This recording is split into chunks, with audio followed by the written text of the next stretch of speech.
আসা মজনু কই দেখো তো কি ব্যাপার নিয়ে আসো, ওটা দিয়ে একটু সময় কি করে। সালেক ভাই প্রোগ্রাম এটা একটু বলে দিবেন। প্রিয় সাংবাদিক বৃন্দ, আসসালামু আলাইকুম। প্রথমে আমি আন্তরিকভাবে আপনাদেরকে তিস্তা নদী রক্ষা আন্দোলনের পক্ষ থেকে ধন্যবাদ জানাচ্ছি, কৃতজ্ঞতা প্রকাশ করছি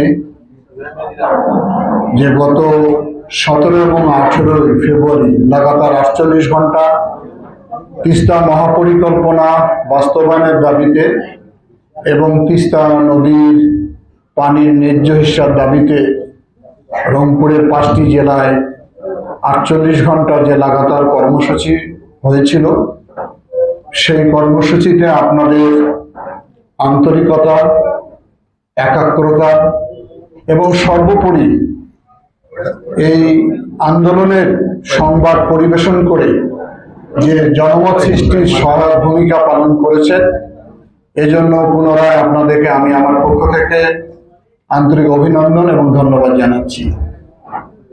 প্রিয় সাংবাদিক বৃন্দ, আপনারা সবাই জানেন যে তিস্তা নদী আমাদের জীবন রেখা, তিস্তা আমাদের মায়ের মতো ছিল। এই তিস্তা নদী ঘিরে এই এলাকা একটি সমৃদ্ধ অঞ্চল হিসাবে এক সময় ছিল। পানির বৈষম্যের কারণে সেই তিস্তা নদী এখন শুকিয়ে মরুভূমিতে পরিণত হয়েছে।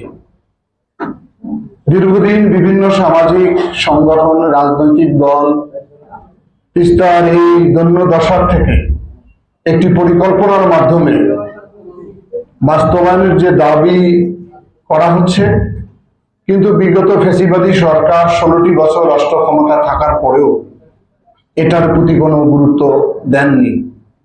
পরবর্তীতে আমরা এই অন্তর্বর্তীকালীন সরকার কাছেও আমরা বারবার দাবি উত্থাপিত করছি, কিন্তু সেখানেও আমার মনে হয় না যে সরকার খুব বেশি গুরুত্ব দিচ্ছে। এই যে হারিয়ে যাওয়া মানুষগুলো তিস্তা পরে কে কোথায় চলে গেছে কারো সন্ধান আমরা জানি না। দিন দিন রংপুরের মানুষ ভূমিহীন ভিক্ষুকে পরিণত হচ্ছে। এর প্রতি সরকারের কোনো দৃষ্টি রয়েছে বলে আমার মনে হয় না। এই তিস্তা পরের আর্তনাদ, তিস্তা পরের বেদনা, তিস্তা পরের বৈষম্য শুধু তিস্তা পরের ক্ষেত্রেই সীমাবদ্ধ নয়, রংপুরের উন্নয়নের ক্ষেত্রেও আমরা বৈষম্য শিকার হয়েছি।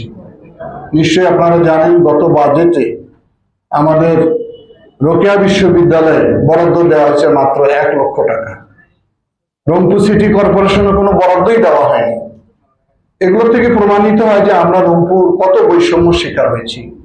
অথচ রংপুর হচ্ছে শস্য ভাণ্ডার, বাংলাদেশের খাদ্যের বেশিরভাগ এই রংপুর বিভাগ থেকে আমরা সরবরাহ করে থাকি। তো তিস্তা নদী নিয়েও বৈষম্য হচ্ছে। আপনারা জানেন যে ইতিমধ্যে সরকার বন্দরের উন্নয়নের জন্য, সক্ষমতা বৃদ্ধির জন্য 13,000 কোটি টাকা বরাদ্দ দিয়েছে। অথচ তিস্তা মহাপরিকল্পনার বাজেটে বা আগামী দিনে কতটুকু দিবে কি দিবে না সে ব্যাপারে কোনো পরিষ্কার ধারণা দিচ্ছে না। ইতিমধ্যে আমাদের অন্তর্বর্তীকালীন সরকারের প্রধান উপদেষ্টা চীন সফর করেছেন। চীনের রাষ্ট্রদূতের সঙ্গে আমাদের পররাষ্ট্র উপদেষ্টা একাধিকবার বৈঠক করেছেন। সে বৈঠকের ফলাফল কি সেটাও জাতির সামনে পরিষ্কার করা হচ্ছে না। চীন থেকে ফিরে এসে আমরা আশা করেছিলাম যে তিস্তা মহাপরিকল্পনার ব্যাপারে সরকার একটা স্পষ্ট ধারণা আমাদেরকে দিবে, সেটাও আমরা এখনো পাচ্ছি না। পাশাপাশি কিছু পরিবেশবাদী এনজিও তারা আবার বিক্ষিপ্ত বিচ্ছিন্নভাবে তিস্তা মহাপরিকল্পনার ব্যাপারে বিরোধিতা করছে। এটা আমার মনে হয় যে দেশীয় এবং আন্তর্জাতিক একটা ষড়যন্ত্রের অংশ।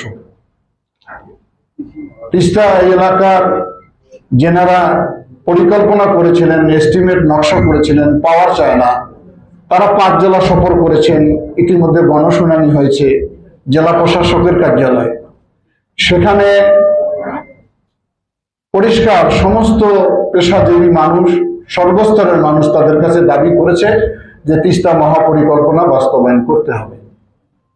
কিন্তু পরিবেশের অজুহাত দিয়ে এই সমস্ত ছোট ছোট কিছু গোষ্ঠী এটার বিরোধিতা করছে। তাদের কাছে আমার প্রশ্ন, যখন লোকালয় নিশ্চিহ্ন হয়ে গেল, বন উজাড় হয়ে গেল, বাড়ি ভিটা ধ্বংস হয়ে গেল, তখন তিস্তা নদী যখন ধুধু বালুচরে পরিণত হলো, তখন পরিবেশটা কোথায় ছিল সেই ব্যাপারে তারা কোনো ভূমিকা রাখে না।